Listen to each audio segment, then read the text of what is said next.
ప్రభువునందు మిక్కిలి ప్రియులారా, ఈ సమయంలో మీతో దేవుని వాక్యాన్ని పంచుకుంటానికి పరమతండ్రి అయిన దేవుడు నాకు అనుగ్రహించిన మంచి సమయాన్ని బట్టి ఆయనకు ముందుగా కృతజ్ఞతాస్తుతులు చెల్లిస్తూ ఉన్నాను. ప్రభువునందు ప్రియ దేవుని పిల్లలారా, ఈ సమయంలో దేవుని వాక్యాన్ని వినకముందు మరి నన్ను నేను ఒకసారి మీకు పరిచయం చేసుకుంటున్నాను. రెవరెండ్ పి జార్జి బాబు, తాళ్లపాలెం, ఈస్ట్ గోదావరి డిస్టిక్. మా సెల్ నెంబరు 9100230410. ఈ సమయంలో దేవుని యొక్క వాక్య భాగంలోనికి మనం వెళుతున్నాము. నా మొదటి వాక్య భాగంలో పశ్చాత్తాపం గురించి మనం విన్నాము. నినవే పట్టణ ప్రజలు ఏ విధంగా పశ్చాత్తాపడి ప్రభువును అంగీకరించారో, అలా అంగీకరించిన తదుపరి వారు పట్టణాన్ని కాపాడుకున్నారని, వారు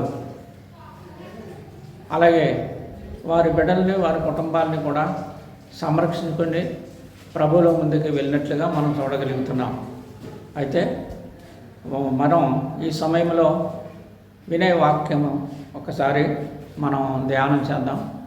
ప్రభువుని ఎలా మహిమపరచవచ్చు అంటే, మన రక్షకుడైన దేవుడిని మనం ఎలా మహిమపరచవచ్చు, ఏ విధంగా మహిమపరచవచ్చు అన్నటువంటి అంశాన్ని గురించి మనం ఈ సమయంలో కొన్ని నిమిషాలు దేవుని యొక్క వాక్యాన్ని మనము ధ్యానం చేయబోతున్నాం. పరిశుద్ధ గ్రంథమైన బైబిల్ నుండి కీర్తనలో 50వ కీర్తన 23వ వచనాన్ని మనం చదువుకుందాం. స్తుతియాగం అర్పించేవాడు నన్ను మహిమపరచుచున్నాడు, నేను వానికి దేవుని రక్షణ కనుపరిచినట్లు వాడి యొక్క మార్గము సిద్ధపరచుకొనెను.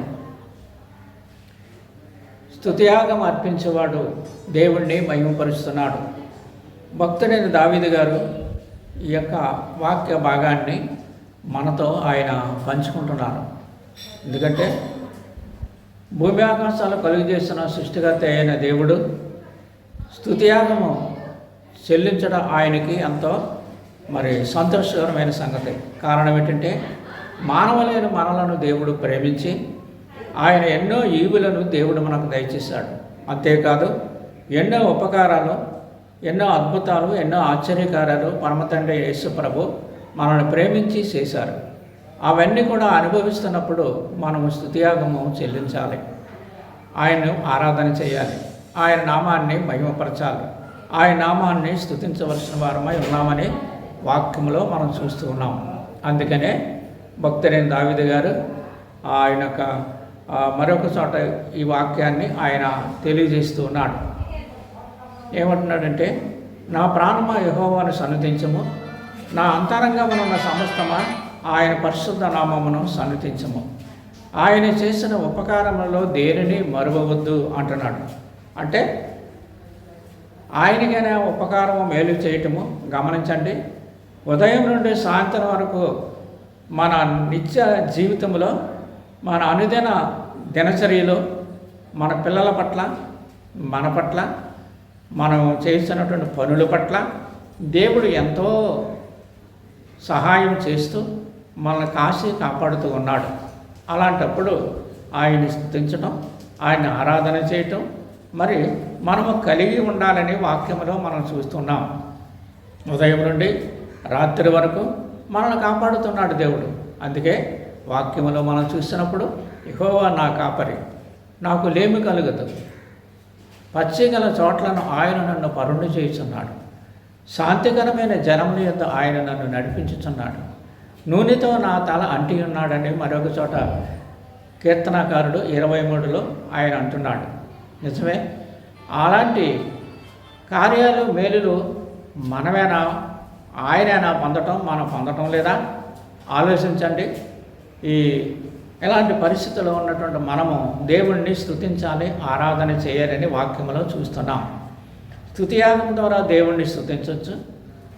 ఇంకొక వచనాన్ని కూడా మనం ధ్యానం చేయబోతున్నాం. యోహాను సువార్త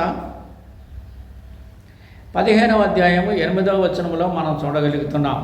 ఆ వచనాన్ని కూడా చదువుకొని మనము మీరు బహుగా ఫలించడం వలన నా తండ్రి మహిమపరచబడును. ఇందువలన మీరు నాకు శిష్యులగుదురు. ఈ లేఖనాన్ని మనం చూసినప్పుడు మీరు బహుగా ఫలించాలి అని పరమతండ్రి అయిన యేసు ప్రభు తన శిష్యులతో ఆయన అంటున్న మాటను మనము చదువుకున్నాం. అంటే ఆయన వెంబడించిన వారు బహుగా ఫలించాలని, అభివృద్ధిలోనికి వెళ్ళాలని, వారి కుటుంబాలు ఆశీర్వాదకరంగా ఉండాలని, దీవెనకరంగా ఉండాలని ఆయన ఆశపడుతూ ఉన్నాడు. అలాగా ఆ విధంగా మనం ఫలించినప్పుడు దేవునికి మహిమ కలగటానికి మనం ఫలిస్తూ ఉంటాం.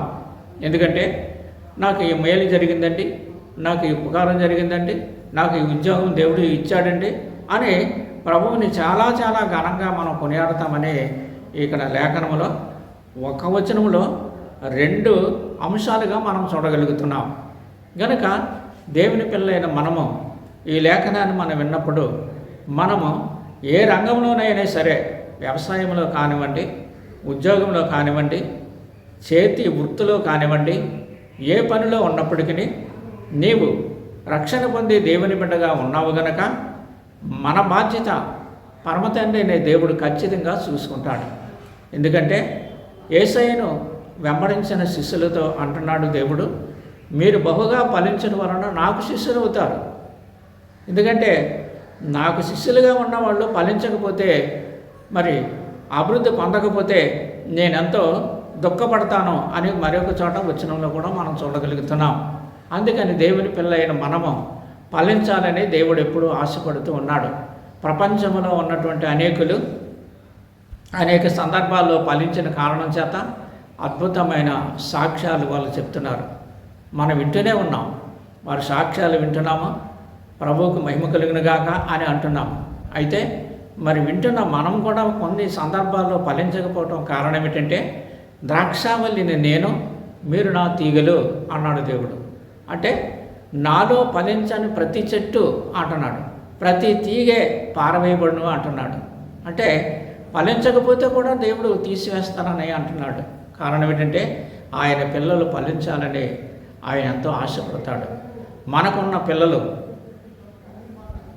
విద్యలో ఫలించాలని, లేక ఉద్యోగంలో ఫలించాలని మనం ఎంతో ఆశపడతాం కదా, వాళ్ళ కోసం ఎంతో ప్రయాసపడతాం కదా, కష్టపడతాం కదా, వాళ్ళు ఉన్నతమైనటువంటి మరి జాబులోకి వెళ్ళాలని ఎంతో కనిపెడుతూ ఉంటాం.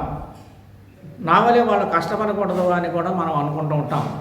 అలాగే మనల్ని సృష్టించిన సృష్టికర్త అయిన దేవుడు కూడా మనల్ని ఎంతో మరి ప్రేమిస్తూ ఉన్నాడు, ఆదరిస్తూ ఉన్నాడు.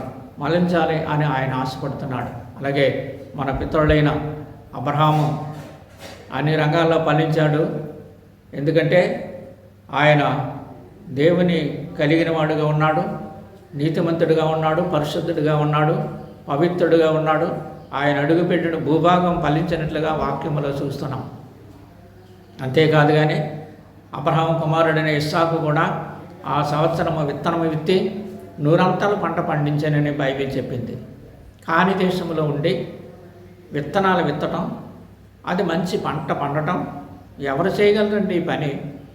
ఎందుకంటే సరైన వసతులు ఉండవు, ఆ వ్యవసాయానికి సాగు చేయడానికి మరి పనిముట్లు ఉండవు, అంతేకాకుండా నీళ్ళు వసతులు కూడా ఇబ్బంది. అలాంటి పరిస్థితుల్లో ఆయన విత్తనం విత్తాడంటే ఎవరి మీద ఆధారపడి విత్తాడు? పొలంలో ప్రార్థించాడని, ఆయన విస్సాకు విధేయుడిగా ఉన్నాడని ఆయన గురించి బైబిల్ ఎన్నో రకాలుగా చెప్పినట్లుగా మనం చూస్తున్నాం. ఆ కారణం చేత మనము మన పనిలో ఫలించడానికి, అభివృద్ధి పొందటానికి గొప్ప అవకాశాన్ని ప్రభు ఇచ్చాడు. ఎప్పుడు మనం ఫలిస్తామంటే, ద్రాక్షావల్లిని నేను, మీరు నా తీగలై ఉన్నారు. నాలో అంటగట్టబడిన ప్రతి ఒక్కరు కూడా ఫలిస్తారు అని ప్రభువు చెప్పారు. గనక దేవుని పిల్లలారా, ఈ వాక్యం వింటున్న మనము ఫలించడానికి దేవుడు ఎంతో ఆశపడుతున్నాడు గనక, అభివృద్ధిలోని చేయాలని ఆశపడుతున్నాడు గనక మనము ఫలాలు ఫలించి అభివృద్ధులకు మనం వెళదాం. దేవుడి పరిశుద్ధమైన వాక్యము మన వినికిడిలో ఫలింపచేయునుగాక. ఆమేన్. దైవాశీస్సులు. దేవుడు మిమ్మల్ని దీవించుగాక.